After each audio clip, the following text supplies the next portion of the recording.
welcome to this British American Businesses Council for New England event. Since 1986, the Council has been dedicated to helping US and UK companies succeed in their transatlantic business endeavours. For details, please check out the website at www.babcne.org or contact Ursula at the Council's office at the email address business@babcne.org. So, by way of introduction to this panel discussion on data protection and the death of Privacy Shield, I thought I'd introduce myself and obviously the panelists. My name's Alex. I'm a managing consultant that's working at the Chaucer Group in the UK, and I head up the cyber practice in the UK. We're a fast-growing consultancy that I've got for over 30 years now. We've been supporting clients going through digital transformation, their digital transformation journey. And I'll be your moderator for this discussion today. I'm going to move on to the panelists. Paul, do you want to go first and introduce yourself? Certainly. Thank you, Alex. My name is Paul Gillingwater. I'm the head of the data protection practice within Chaucer, and I've been working in data protection for several years, and before that, cybersecurity and risk management. Allow me to pass on. Thanks, Paul. Debbie, do you want to introduce yourself? Sure, thank you.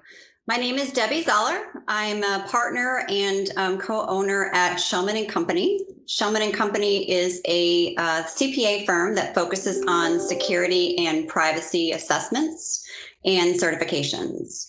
So I manage the Midwest region for Shellman & Company, as well as the privacy service line and SOC 2. Excellent. Thanks, Debbie. Welcome personally from me, as we're really interested to get into that US perspective, as we've had lots of discussion on this kind of thing on our side of the Atlantic. It'd be really good to hear from your side as well. And lastly, and definitely not least, Claudio, do you want to say a few words about yourself? Thank you, Alex. Yes, my name is Claudio De Paoli. I'm responsible inside BIP, that is a consulting company, a multinational consulting company. I'm responsible for cybersecurity practice. A team of more than 170 professionals that works in different spaces, and definitely compliance and privacy in Italy and in Europe is one of the big jobs that we're trying to address for supporting our customers. No, absolutely. So welcome, Claudio, as well. And thanks, everyone. So today we're going to touch on hopefully 2 or 3 topics and get a really good feel from the UK, US, and obviously EU perspective as we chat, or as rather the panelists chat.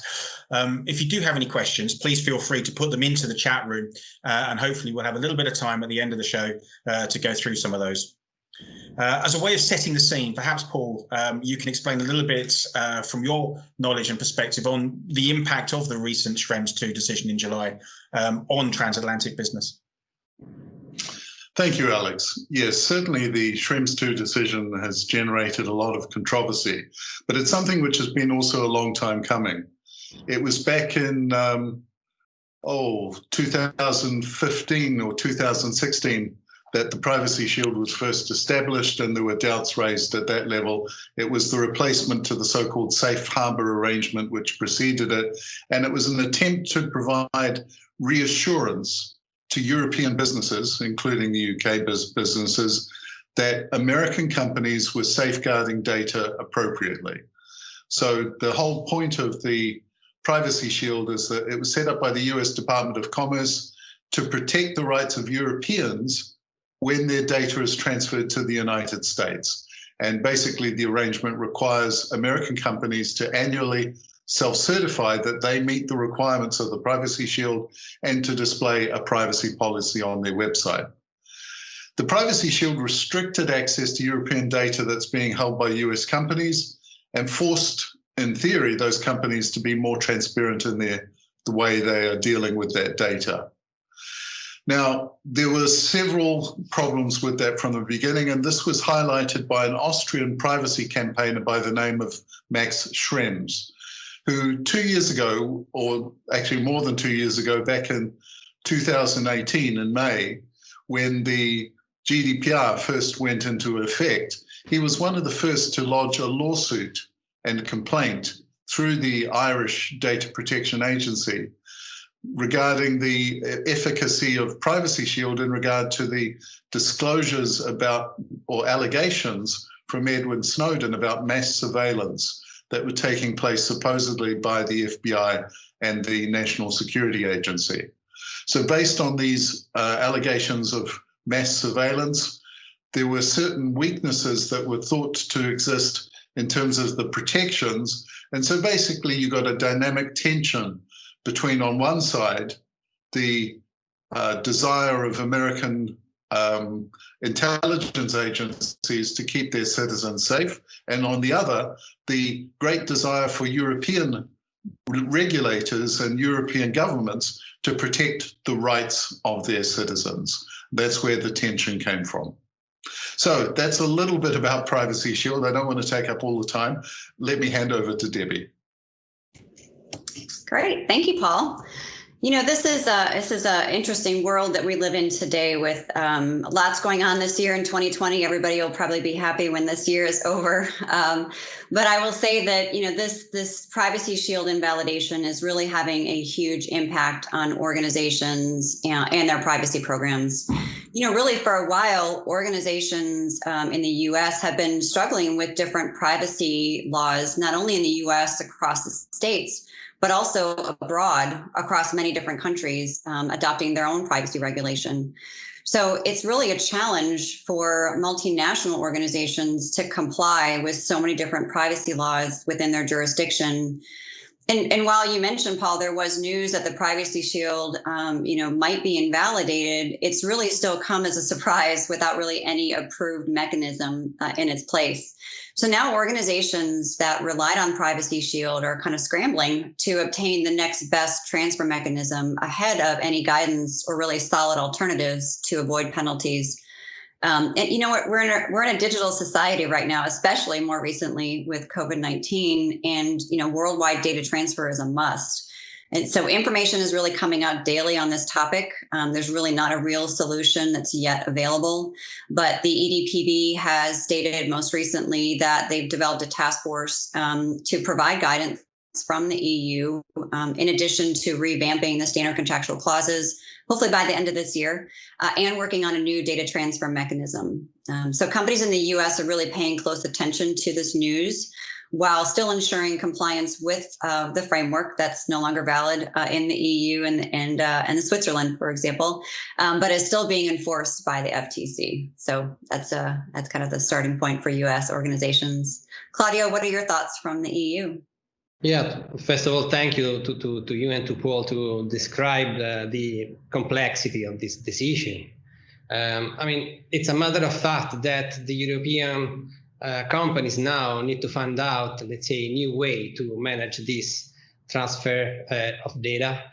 I mean, we all live in this incredible digital transformation. So it's not an easy task because there are really many companies, I mean, from small and medium business up to multinational company that now is relying on big vendor, big service provider, big cloud provider, digital provider that are managing the data, let's say, on behalf of many organizations.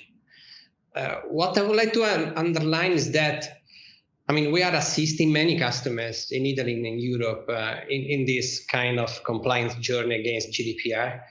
I had, let's say, the opportunity also to meet the father, Giovanni Buttarelli, of this regulation, because he's an Italian guy.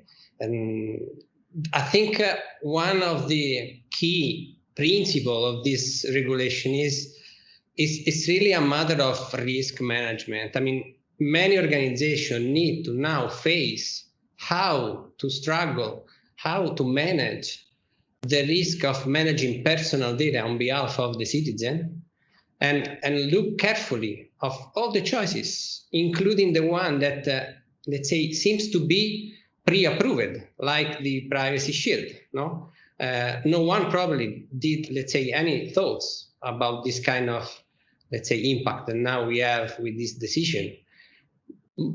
Some of them in the past and now are looking for example, some security measure like the cryptography in order to avoid, in any case, even if you have an agreement, that this kind of information could become available to someone that should not manage in a different way, according to the specific allowance that the citizens will admit to you.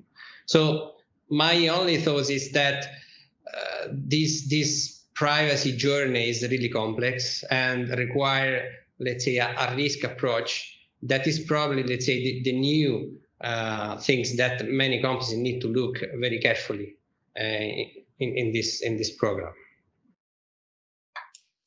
That's really interesting, Claudio. Especially around the complexity, as you say, the risk approach, and maybe we'll circle around to that complexity, maybe into a little bit about the technology as well later on. But Debbie, you mentioned privacy programs, and I guess within that there's certification and compliance issues, etc. Can we explore a little bit more into that area? Absolutely, yes.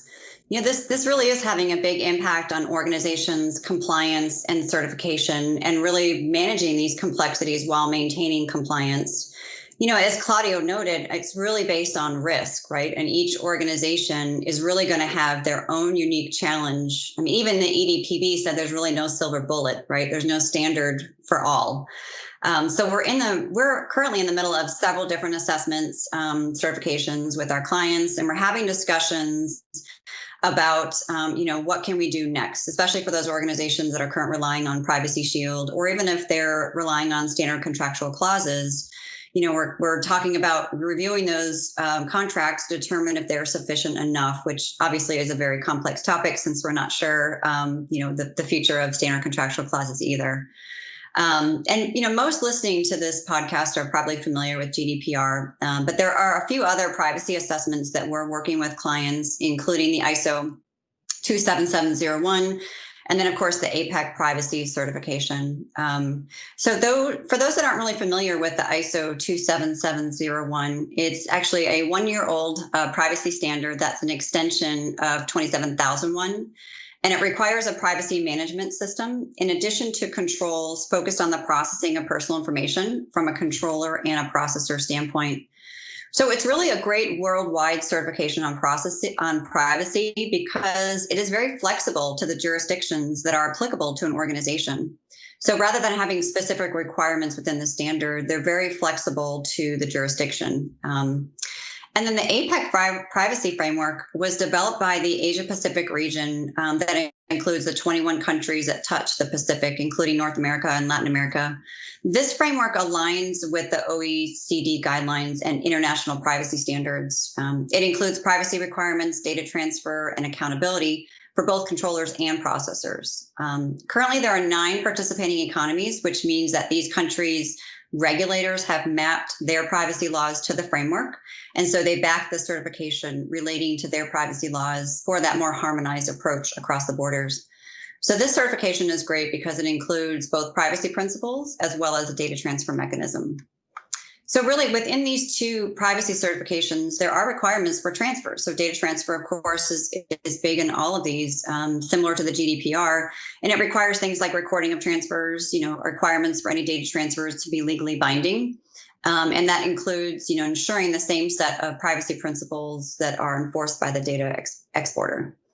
So, in light of this data and validation of the data transfers between the EU and Switzerland and the US, we're discussing some following next steps with our clients. So first, if you're currently relying on the Privacy Shield, ensure that you continue to maintain compliance until it expires. Second, you really want to perform a transfer impact assessment, and then definitely look at reviewing Article 49 of the GDPR for any applicable exceptions that relate to your organization. And then third, either review or implement standard contractual clauses that include adequate safeguards that appear to be most consistent with the EU protection laws. And, to perform a transfer assessment, you really first have to know what data is being collected, where is it being collected, where is it being stored, what countries or organizations are sharing that data. So if you did a data inventory or maybe data mapping a while ago, it's time to review that and paying close attention to the transfer of data. And then you really have to determine the legal basis for that transfer, meaning, was it based on consent from the individual, which is likely, and not in most cases. It's very difficult to do that. But you also want to come up with scenarios for when that legal basis changes. And then finally determine the recipient country's enforceable data subject rights or legal remedies. An organization should also document what safeguards they determined were adequate based on those risks that were identified. So it's basically essentially a risk assessment. But Paul, what are your thoughts from a UK perspective? Well, one of the things that you rightly identified is the importance of carrying out a detailed assessment of the risks associated with the transfer mechanisms which are currently being used. One of the things which may be helpful to remember is that when you carry out such an assessment, there's no guarantee you're going to get the answer you want. You might find that your assessment says, actually, we can't protect the data. We've got metadata, we can't encrypt it. The key management is not ideal. There are problems with that. And at that point, you are obligated to go to your supervisory authority and say to them, look, we've carried out a transfer assessment. What are your recommendations? And they may give some recommendations. They may refer you to the European Data Protection Board, which so far hasn't been terribly prescriptive in terms of the findings. But I know, for example, that they're working on replacements for standard contractual clauses, which were also potentially invalidated. And so ultimately, you've got to seek around, get appropriate advice, and just do the best you can with the mechanism. Privacy Shield, however, it's an ex-parrot. It's dead. It can really no longer be relied on safely. And my feeling is that regulators probably won't come down too hard on American companies which are still adhering or depending on Privacy Shield. However, that doesn't mean to say it's risk-free. If you choose to continue to use an invalidated transfer mechanism, it opens you up to potential class action lawsuits. And if groups of large numbers of customers find an appropriate sympathetic judge's ear in either a US or a European court, it may well be that you get a nasty surprise and find that actually these laws can be used in private lawsuits as well as government enforcement. I agree with Paul. I mean, the complexity is very high. What I would like to add to the discussion is we assist many companies that are multinational, and they have presence in different geography. They have, let's say, people in different geography, and they need to rely on regulation of different geography. And privacy is not, let's say, only GDPR. It's also PII. Is also, there are many now nations that are regulated in terms of how to manage the privacy data, but there are many other regulations. So one of the things that is really difficult for this kind of companies, how to go through a valid program, how to maintain, let's say, a group level and a local level rules and processes, but at the same time trying to comply with all the regulations that are, let's say, established in each and every countries. I think one of the topics is the one that Debbie already touched. I mean, there are now standards like the ISO 27001 and, let's say, the specific area of privacy that is the 27701 that is at the worldwide level recognized. So this can really facilitate the way the company, this kind of companies, can manage to have, let's say, a personal data protection systems that can be used at the worldwide level. We always, let's say, rely on this kind of guidelines.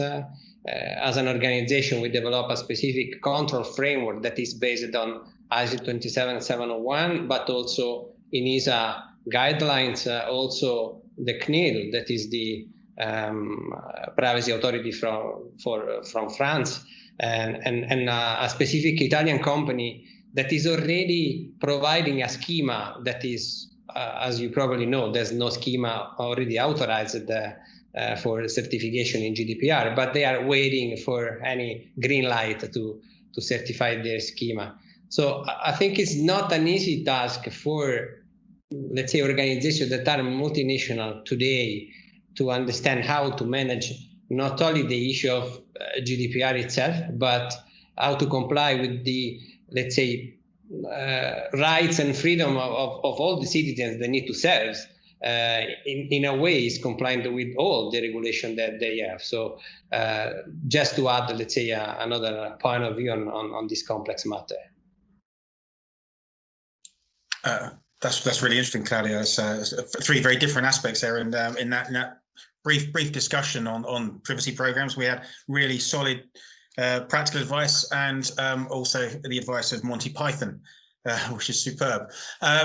So, Claudio, you mentioned earlier about the complexity, and also in response to that last question about the complexity, I know that you have a background in technology as well. I'm just wondering if you can sort of go into a little bit more detail on your views in terms of the need for technology in the modern day, especially with the background of Schrems 2, Privacy Shield, etc.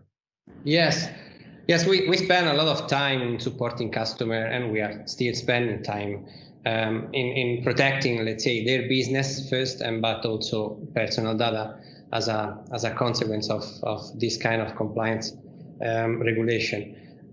There are two main, let's say, streams. The first stream is how to use technology to protect the data, but I don't want to go in deep in this area. Maybe, let's say, Debbie and Paul can touch them. We recently used technology in order to specifically build a platform. Why? Because talking about the complexity of supporting multinational company, or just, let's say, company that are several legal entities. It could be also in one specific country, but with different legal entities, with different people that work for this legal entity, with different stakeholders and third parties and service provider. The compliance journey is very complex, and in many cases supported by many different kind of consulting company. So what we suggested is to use a strong methodology and to adopt the same methodology in all the different groups and legal entities. It's really helpful to have a platform, and the platform can help you first in have, let's say, the same kind of process to go through, no? Starting, for example, for data mapping, that is one of the struggling of this kind of job. I mean, when you touch personal data, maybe you don't know that a car position is a personal data, or could be a personal data, or the IP address of an employee could be a personal data. So it's not an easy task just to identify the personal data and then go through the data impact assessment. Maybe you are a life science, let's say, company, so you touch very critical data, and you need to know, let's say, how to protect this data compared to other kind of data, and then go through the real risk assessment, the one that suggests you a framework of protection technologies that you can use in order to mitigate the risk of unauthorized access, or even, let's say, to compromise the integrity of some data.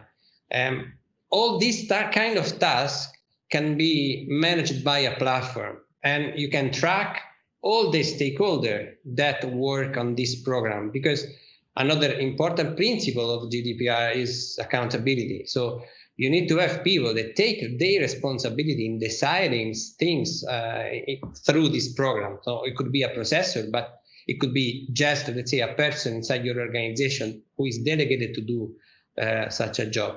So what we suggest is use a strong methodology first, because technology itself is not useful to anyone, but then enforce this methodology using a platform that can really simplify the journey, and can align many different kind of culture, because it's also in a multinational area, this kind of issue to an obstacle to manage, and to have the same approach certified by a platform. So I will leave to Debbie and Paul, because technology, I think, it's pervasive in this matter. So Claudia, you bring up some really good points. I really like your point about, especially with several different legal entities developing one methodology and one platform. Certainly that's a challenge in and of itself, but I think that's a great way to at least set kind of a baseline. And as you mentioned, I mean, technology essentially is going to play a huge role in compliance and certification. I mean, just looking at data inventory, maybe performing your transfer impact assessment, technology is going to be necessary, right, to do that. And organizations might even decide to just keep the data in the member state rather than transferring it out to the US. So that's another technology point that a lot of organizations are thinking about. And I think you finally also touched on this as well, is maybe, cryptography, right? And rendering the data unreadable such that surveillance maybe really wouldn't even matter. And maybe that's an adequate safeguard for some organizations. So, really technology, I think, is going to be behind all of these legal and organizational measures. I mean, it's really the backbone of certification and compliance. Paul, what are your thoughts?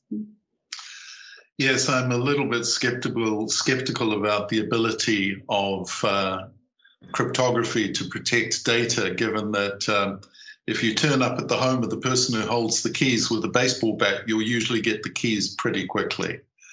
So, and this brings us to another point which I feel quite strongly about, and that is that this isn't solely a technology or compliance issue. When we're thinking in terms of risk, there are really two categories, two very broad and different categories of risk to consider. One is the technology risk, the risk of unauthorized disclosure of information, of changing or inability to access information. But the other and more important aspect is the risks to the rights and freedoms of individuals. This is the beating heart of the GDPR regulation. It's the basis on which it was formed.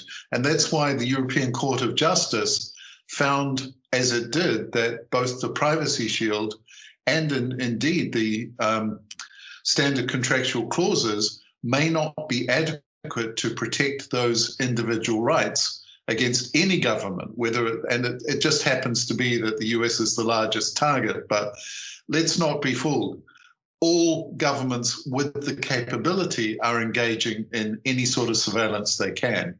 And I would just note that a court held this week that the actions of both the FBI and the NSA were illegal in terms of US law as well, and not just finding itself in conflict with European law. So there's plenty of things to talk about, and we're going to see some significant changes. Facebook, for example, is going through the process of whistling as they pass by the cemetery in one term. And they're emphasizing that they're protecting the data. And the question is really going to be, whom do you trust with your personal data? And that's a decision that ultimately each one of us will have to make. And it may be that we do need to trade our personal rights and freedoms against certain privileges or access. Why do people use Facebook? Well, it's a tremendous tool for bringing people together and sharing information. And like any tool, it can be abused. So ultimately, it's a choice that each of us need to make. And the goal of consultants will be to help companies to comply with the law, but hopefully to recognize that there are benefits for companies and businesses to protect the privacy rights of their customers. And those are the companies which are going to do better in the long term. What do you think? Yeah, I would agree with you, Paul. I mean, you made a lot of good points there. And I think that really the overarching point for me is that, since GDPR's inception, we had in the US here, we had one of our most comprehensive privacy laws being the CCPA in California. Other states are following suit, but worldwide, we're seeing countries develop their very first data protection laws. So I think as a whole, worldwide, we are taking a closer interest in privacy, especially in the US, where we didn't necessarily think about privacy as much as freedom, as you mentioned. We appreciate those tools like Facebook, but now we're taking a closer look at, what are they doing with our data? Consumers are starting to ask the questions, how much information do I need to give to an organization? What are they doing with my data?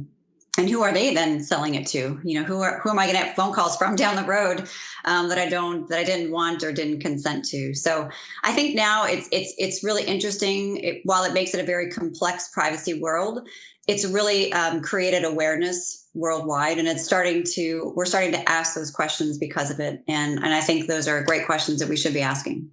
Claudio, what are your thoughts? Yes, I think you touch very, let's say, interesting point.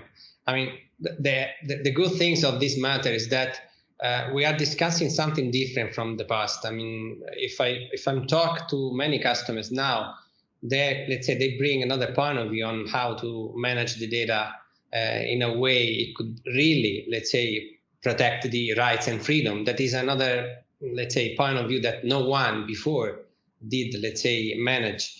And I agree with you. I think the awareness, this is also valid for cybersecurity, is the key. I mean, there's no, let's say, so much information and awareness on these two topics, cybersecurity and privacy. And we really need to, let's say, to do a lot of job in spread, let's say, the information about these topics and force people in thinking about and grab their point of view, because this will change the way an organization can manage autonomously, without even some consultant, the privacy, rights, and freedom. So it's not an easy step. I think we just started to do, but I think now is because of the digital transformation is a global problem. It's not anymore. I mean, it's probably, let's say, suggested from European, but any countries now are developing their own, let's say, privacy regulation, and many of them are, let's say, go through similar article of GDPR. So I think it's a challenge for every person as a citizen. So to ask which kind of, let's say, service should I trust in order to give my data, and it's also from company that need to try to protect as much as possible the interest of their customer at the end of the day, so their people. I think that's a great place to actually draw stumps for the day. I mean, obviously, the discussion on data protection is one that I'm sure that we could keep going into the wee hours of the morning.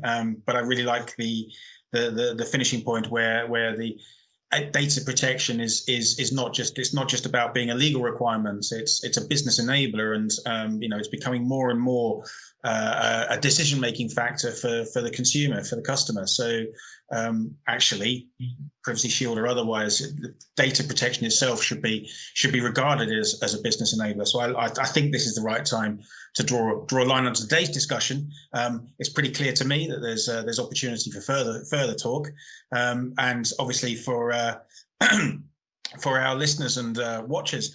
I'm sure that the discussion has probably raised more questions than it's given answers, unsurprisingly. I mean, the ramifications of those recent decisions are so potentially far-reaching, and it goes, as you all mentioned, beyond GDPR. But I think one of the areas that we haven't touched upon so much in this chat conversation that perhaps we've parked, but we should talk about possibly in future times, is maybe Brexit and the implications of Brexit. And I mean, we've all seen the UK government's decision just within the last hours, if not days. And perhaps as we move forwards towards the end of the year, we might reconvene to discuss that a little bit more, because I think that would be an interesting conversation.